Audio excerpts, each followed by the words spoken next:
So let me open an example of a spectrum. Alright, so let's say I open this spectrum. Okay. So this is example of one spectrum. At the moment it's absorbance scale. If you want to change to transmittance scale, you can actually use Control T for transmittance and Control A for absorbance. Or else you can actually change from the top process over here. You want to change to percentage transmittance, or you want to change to absorbance mode. Once you have collected this spectrum, if you want to save the spectrum, go for File, Save As. Then you can just keep to any directory that you wish. You can create a new folder on any directory. And the most important file that you have to save is this SPA file. So SPA file you can always open back on the Omnic software in order to process your data and so on. So you doesn't need to retype the file name, because whatever sample name that we have typed in previously, it will be at the bottom here. So you just need to click set file name to the title, and what we have typed will actually goes to the file name. So SPA is the most important to save so that you can always reopen back. Besides that, you can also save to CSV file. So CSV file is a format that you can actually open back on the Microsoft Excel. So they give you the data points, so you can replot using the Excel format. Then beside of that, if let's say you just want to have the image of the spectrum, then you can choose the TIFF file. So the TIFF file is something like a JPEG file. So that is the three important formats. Alright, so for example, let's say I just want to save the SPA file, and then I just click on the save button. Okay, so let's say I want to clear this spectrum. I no longer want this spectrum. Over here there's a clear button, you just click on clear. And if I want to open back a spectrum, you go for this open icon, and then you go to where you have saved the SPA file. Let's say this is the spectrum. I click on the open. So you can actually open several spectrum. Example, I open another spectrum. Okay, so I have a few spectrum over here. So total I have 3 spectrum. So this is a overlay view. So all the 3 spectrum is being overlay, but you actually can stack them like this, or overlay for comparison. Alright. So whichever spectrum so whenever your window have more than one spectrum, whichever you click on will actually turns red. So which means that this is the activated one. For example, let's say I doesn't want this 2571 spectrum. I click on it, and then I select it, let it be red in color so it's activated, and then you click on the clear button. So same goes to this test tree. I doesn't want this spectrum. I can go for clear button. So now I have a spectrum. Let's say I want to do identifications. I have no idea what is this. So how do we do a library search is, first of all, we go for this library setup to choose which library folder that we want to use. So your library folder will be slightly different from mine. So for example, let's say I want to search based on polymer folder. So let's say I choose this polymer and additive folder, then I just add onto it. Alright, so you can add several folder. For example, let's say I can just click on it, and then I drag it down. So I have selected like 6 folder, and then I just add into it. So you can actually just select all and then add all together. Alright, so let me add a few more folder. Okay, so this is how we select the folder that we want. So if let's say we want to remove some of the folder, so let's say I doesn't want to use this FTA one, I can just remove it back. Okay, so on the left hand side is whatever folder that you have on your system, and then the right hand side is the selected one that will be used for the library search. So once you have selected the folder of interest, you can just click on the bottom here, the search button.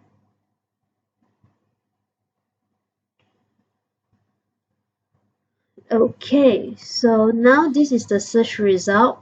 So the top spectrum will always be your sample spectrum. So with the sample title over there, and then at the bottom is the library search result. So they will report the top 10, which is most similar to your sample spectrum. So the purple spectrum is actually the first match, which is the best match. And then the green is actually from the second match. So what we can do is that we can click on the first one, and then we go for the bottom overlay, so that they will overlay my sample with the first match to see whether the peak position is similar or not. Alright. So this is how we do the library search result. So once we have done this library search result, so they tell me that my sample is polystyrene and the matching percentage is 95%. So once we have this, we can actually generate a report. You can go for a report, then template. So for library search, we will usually use the search one template. So you just go for, after you choose the search one, go for select, and then report preview. So template is choosing what kind of format you want the report to be, and then after that you can just go for the preview report. So this is how the report template looks like. You have the spectrum, and then the sample name, date and time, then some experiment setup, how many number of scan, resolution, and so on. And then bottom here you have the library search result. So from here you can straight away just click on the print, and then you can actually just save it as a PDF. Then you just click on print. Then you will save the report in PDF form. Okay. Alright, so now we are done with this library search result. So to close this library search result, at the bottom you have a close button.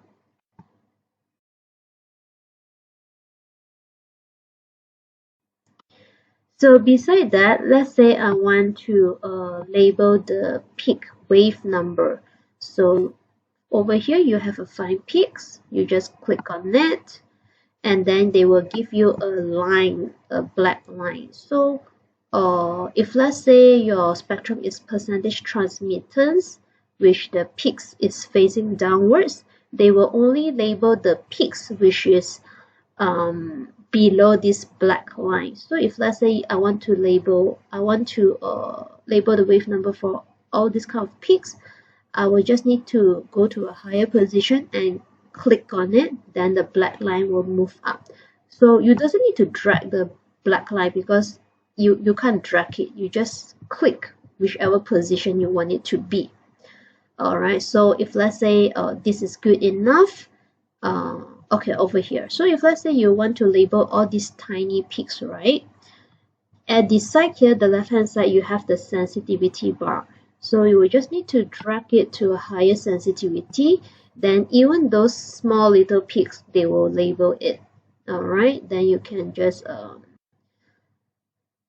choose your preferred sensitivity.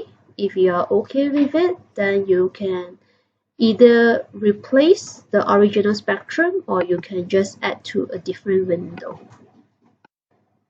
Alright, so if let's say some of the numbering you can't read it, you just need to go for full scale. Alright, so actually this wave number, the decimal point actually can be changed. At the moment it's 5 decimal point, which is actually too much. Under edit, options, view, so this is a decimal point, so you can actually choose 2 decimal point, which is more common. Let's just click OK. But it wouldn't change directly on over here. You will have to redo it. Okay, so let me redo it. Okay, so now it's with 2 wave number. full scale. Alright, so this is how you do the peak labeling. If you want to remove a certain value, at the bottom here, you have this T icon. You just click on this annotation. Then whichever number you doesn't want, you click on it, backspace on your keyboard, and enter. Once again, let's say I doesn't want them to label this peak. I click on it, click on the number, backspace on the keyboard, and then enter on the keyboard. Alright, so you will notice that your cursor, right, there will be always this T symbol attaching to your cursor. So because we are still at the annotation icon, so if let's say wherever we click on, you will have the wave number appearing. Alright, so once you are done deleting or whatever, you actually can do labeling also. For example, let's say I want to label over here like OH peak. Alright, so you can move it. So how you move the labeling? Again, using this cursor, you just click on it, you left click and just move around with the mouse. So that is how you move the labeling. So once you're done with the labeling, just make sure that your cursor go back to the first icon, the cursor icon, then your cursor no longer have the T symbol. Alright.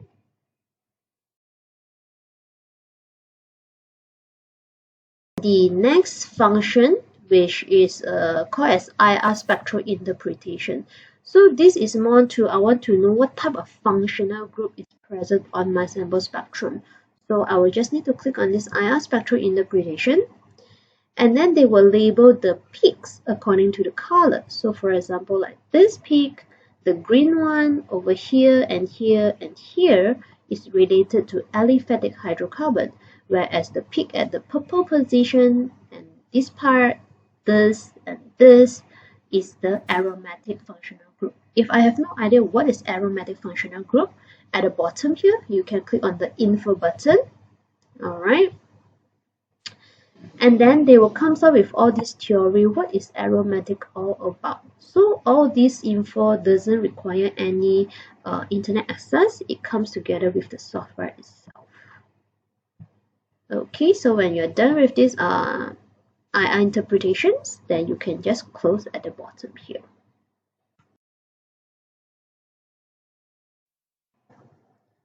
Now I will show you how to create your own library database. On this library manager icon, click on it, then click on the search libraries. So under the search libraries are those library folder that you are having. For example, let's say I choose these solvent libraries. In the solvent libraries, there's like acetic acid spectrum, benzene, chloroform, and then there is a total of 246 spectrum inside this Eldridge solvent library.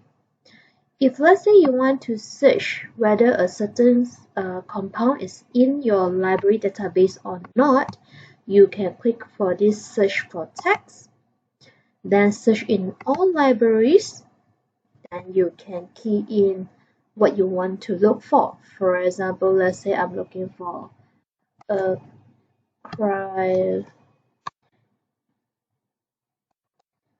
For example, I'm looking for chloroform. Make sure that the spelling is correct, or else then they would not able to search. Then after type in the compound of interest, then you just click on the search button, and then whatever component that have the word chloroform, they will actually list it out. For example, like this chloroform spectrum is under the forensic library number 4583. And if I want to look into this chloroform spectrum, I can go for this library spectra tab, and this is my chloroform spectrum. This chloroform spectrum I can also add to my window let's say I add to window 1 where I have my sample spectrum over there.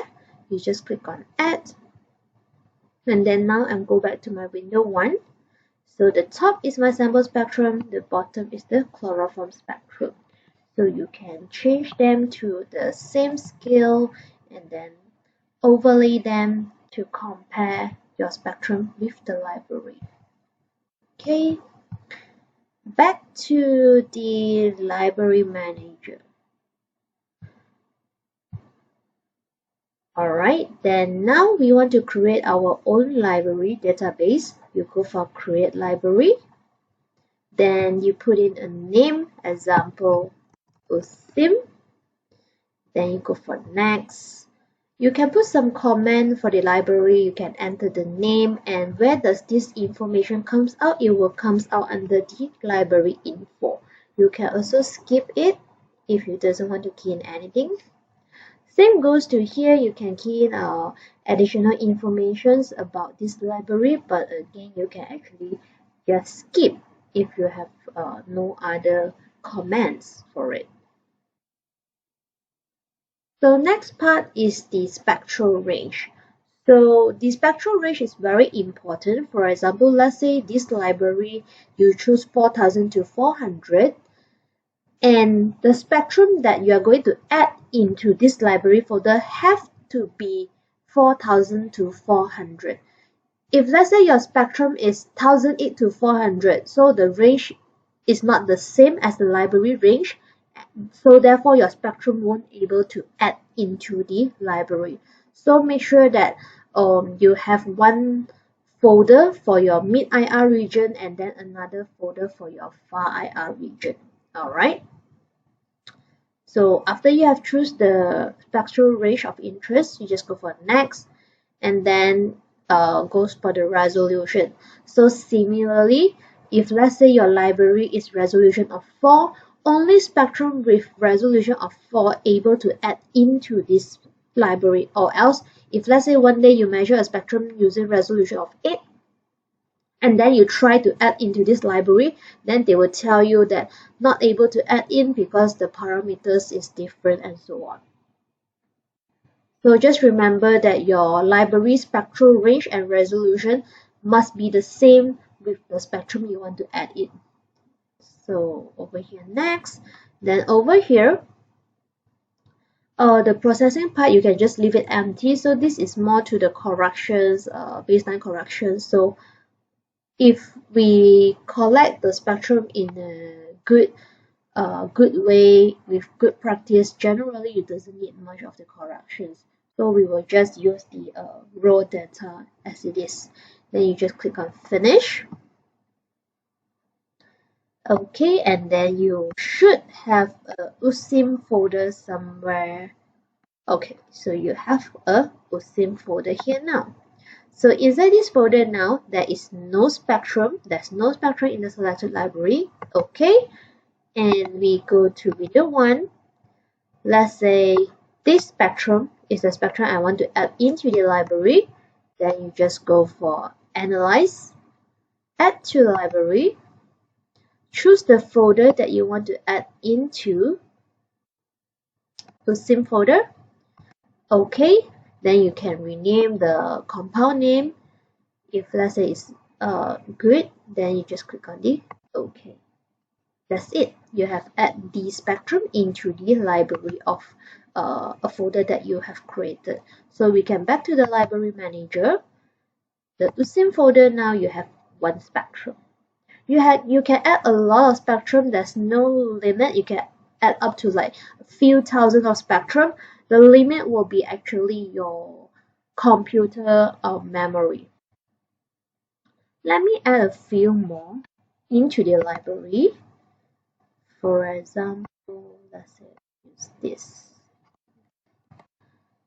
Alright, then okay, then this one I also add to library. Hopefully able to add as long as it's having the same parameter. Yes, then you were able to add it. If let's say when you're adding a spectrum into your library and then they tell you that unable to add, So it's either the range is not compatible or else it's the resolution that's not compatible. There, example like this. So the spectrum, I'm trying to add this spectrum into the USIM folder, but then they have a prompt that the spectrum range does not include the entire library range. So why is this so? Is that because my library is 4000 to 400, but you can see now the spectrum, which is the red one, is only up to about 500. So it's only 4000 to 500 rather than 4000 to 400. So the range is different. You won't able to add into the library. That's what I'm talking about. So if let's say resolution is different, then also it will not able to add into the library. Alright, then we just click on OK. This spectrum is not added in. You go back to the library manager. We find back the USIM folder. Now we have two spectrum. Then if let's say you want to delete a spectrum. Okay, before delete. Example now, I want to do a library search for this spectrum. I go to library setup. I don't want to use any commercial library, so I just remove it. And then I can only select my USIM folder. So I'm going to search my spectrum against only the USIM folder. Then we just click on the search button. Alright, so you can see that the spectrum match against this and 100% matching. Why is it 100% matching? Because they are actually the same spectrum that are added in the library. Alright, so that's how we create the library, and then we do library search based on our own folder. If you want to delete some spectrum that you have added into the folder, you go back to your USIM folder. Let's say I want to delete this test tree. You can see now the delete column is empty. I click on delete. The selected spectrum will be deleted. Okay, and you can see that there will be a cross mark. What does this mean is that this spectrum still is in your library. You can still view the spectrum. The spectrum you can still add to the window, but if you choose this USIM folder for library search, those that have a cross will not appear in the search result because you already delete them. Alright? And therefore that is the first level of deleting a spectrum from a library folder. You click delete, there will be a cross, and this spectrum will not appear in your library search result. But what if you want to entirely remove from this folder? What you can do is just click on the compressed library. So whatever spectrum with the cross will be deleted off. So the spectrum is no longer in your library database. And this is how the library works.